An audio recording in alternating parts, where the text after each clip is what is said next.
Hi, good morning. Welcome to True Moon Tarot. My name is Felecia Marie, and it is beautiful Sunday morning. It is the 10th of October, I believe. And today we are going to be doing I did air and water, so we'll do earth signs today. So that'll be Taurus, Virgo, and Capricorn.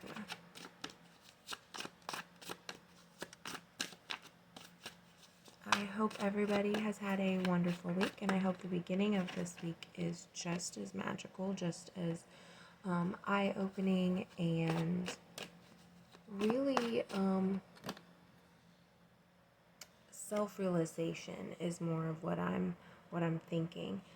Okay, so I've got the King of Swords, the Eight of Cups, and the Judgment card. So really, it's coming down to a balance of the action that you're putting in with the, not really the emotional aspect of it, but more of like the mentality of it, I feel like. Some of you've been working very, very hard as far as working towards your goals, working towards your manifestations, but I feel like you're not really picking up and you're not always keeping the mentality. Maybe you've been having some doubts, maybe you've been feeling a little like you shouldn't be risking as much for some of the things. There are a few things that I'm seeing here that you also need to focus on as far as the things that are around you. I kept hearing cutting corners. Maybe you feel like you're cutting corners, or maybe some of you have cut a few corners, so you need to go back and review your plan, go back and review what you've done in the past, and maybe from like how situations and different experiences, while they are similar in some aspects, the things that you did differently or the things that other people did differently in said situations. We've got 2 8s here, and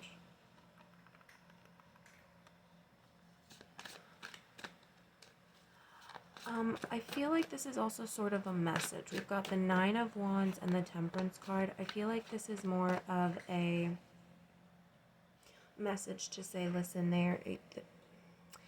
don't work too fast. Take your time, take a breather, enjoy the things that are around you, enjoy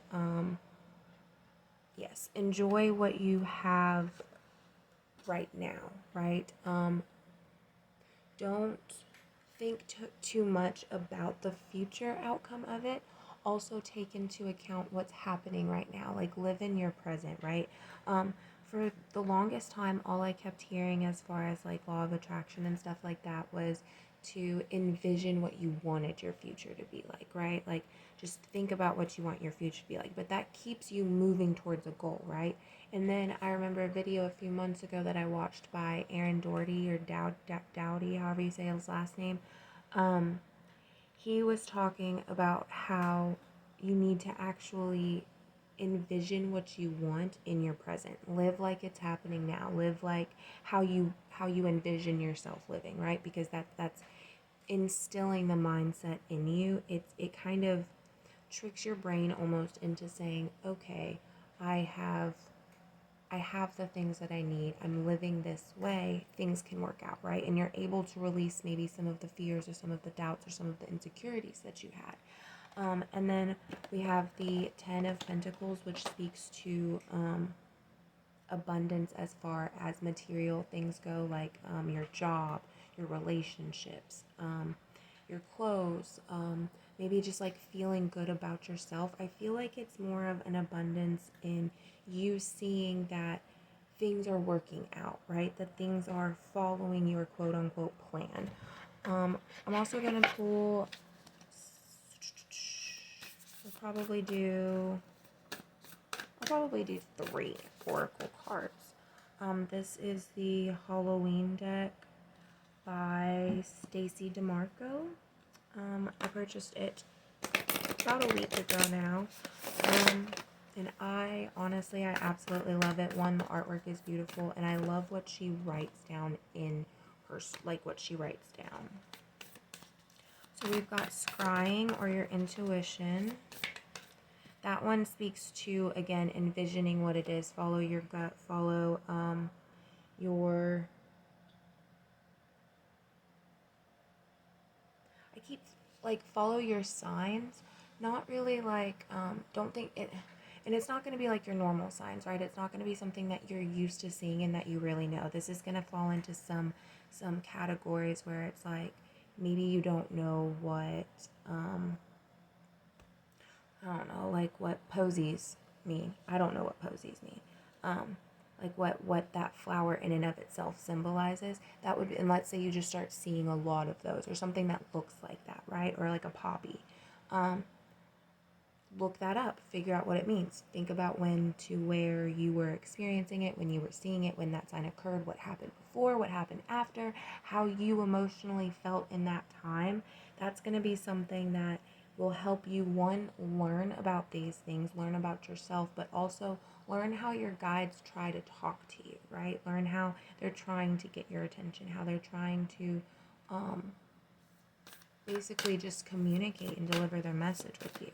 We also have the lamp, which is remembrance. This one came out for, I think it was the water signs, I think was where it came out for too. And then we also have the strength card, which that one came out for, actually no, I think those were for the air signs. I think those were the air signs because I want to say they came both out at the same time last time too. And so those ones are more of like not just physical strength, but mental strength. What's around you, strength in your knowledge, strength in the interactions and the relationships that you have. So what I'm going to do is I'm going to read the what she has here in the book for you.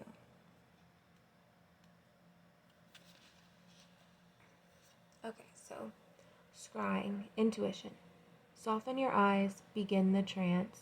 Whole worlds are opened, begin the dance.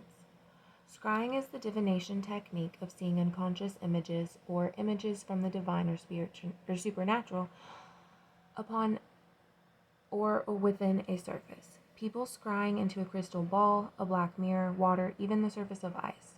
It is a very ancient technique and one traditionally enacted on Samhain. The keys to effective scrying are being as relaxed as possible, minimizing possible distractions, softening your gaze, and allowing. The enemy is effective. The enemy of effective scrying is distraction, both from inside and out. Turn off the phone, electric lights, anywhere where you can see them, any music, and if you're scrying outdoors, take the time to settle into the environment and listen to all the noises so that your mind will not need to break your focus later. It is also vitally important to settle the mind as much as you can. If you regularly meditate, you may wish to use those techniques, or otherwise you can simply shut your eyes and focus on slowing your breath. This is usually very effective. If you have a specific question for the scrying medium, state it up front. Then, once you feel relaxed, turn your focuses inward. Imagine pulling your energy within you and then focus on the third eye point, the chakra point in the center of your forehead just above your eyebrows, and imagine opening it. Then gaze in a soft, unfocused way at your scrying surface and simply allow images to form and observe what presents itself to you. Do not engage your rational mind. It is about receiving, not thinking. Should you pull the scrying card, I suggest you try it for starters. It also indicates that you may wish to develop your intuition further and not rely solely on the logical part of your mind for all the answers. True wisdom takes a balance of logic and imagination and intuition for true wisdom. And then we'll read skeleton, which is strength. On the outside is flesh, on the inside is bone. There is strength in vulnerability, in power we have grown. Halloween is a scary festival. It is meant to frighten. We are meant to feel the release of being pleasantly scared. We trick or treat even though we know that someone may surprise us. We watch horror films knowing they will scare us. We even dress as skeletons who have no flesh at all and their bones are there for all to see. In short, we show our vulnerability at Halloween and our strength in facing our fears too. This is incredible. There is incredible strength in showing vulnerability. It can often be the bravest course of action and the most frightening. More often than not, it is a powerful catalyst for personal growth, even though we may not be able to perceive it at that time. By showing our true selves and displaying some balanced vulnerability, we can seek and receive greater understanding from others. By admitting that we are wrong and that we don't have the solution when we're expected to, we leave more room for things to turn around faster. By asking for help and support rather than acting as martyrs and feeling resentful shows strength and wisdom, not weakness. Should the skeleton card bring itself into your attention, dare to show strength and vulnerability if that is what you feel. Shame, pride, grudges, or embarrassment are hefty burdens that may not need to be carried through the darkest of nights. That need not, sorry. And then we have the last one, which is the lamp. Remembrance. I light a single candle within a lamp for you, a single flame in the darkness that reflects my heart so true. Whilst it is a tradition to carve the jack-o'-lantern to scare away the spirits, it was an older tradition still to light a candle or a lamp on Halloween night and leave it at the window as the loving guide home for those who have passed. Both as a symbol of remembrance, it is also the kind of leaving the lights on for those who wish to come home. The lamp was left to illuminate the night, perhaps even the sadness that was felt because of the passing. This card reminds us that it is a positive thing to remember those that have passed by celebrating their life rather than mourning their death. For those of whom we did not have an easy relationship, or even those we did not like, leave us valuable lessons. Sometimes we learn more from our nemesis than we do our friends, and so the darkness can illuminate our strengths and our true values so that we can live them more clearly and fully.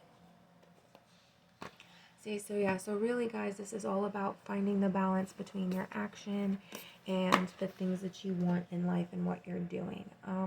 I highly suggest that you do meditate. I highly suggest that you do try to, in some way, communicate with your guides, whether that's through writing, that's through scrying, or that's through just going and purchasing your own deck of cards. They're really not that hard to learn. I honestly learned off of more of like my intuition. I would do a reading and then I would go and then look at the book.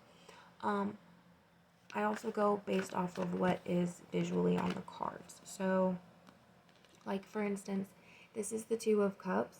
Cups in general are your emotions because it's associated with water, which is associated with flowing. So emotions, time, interactions with each other.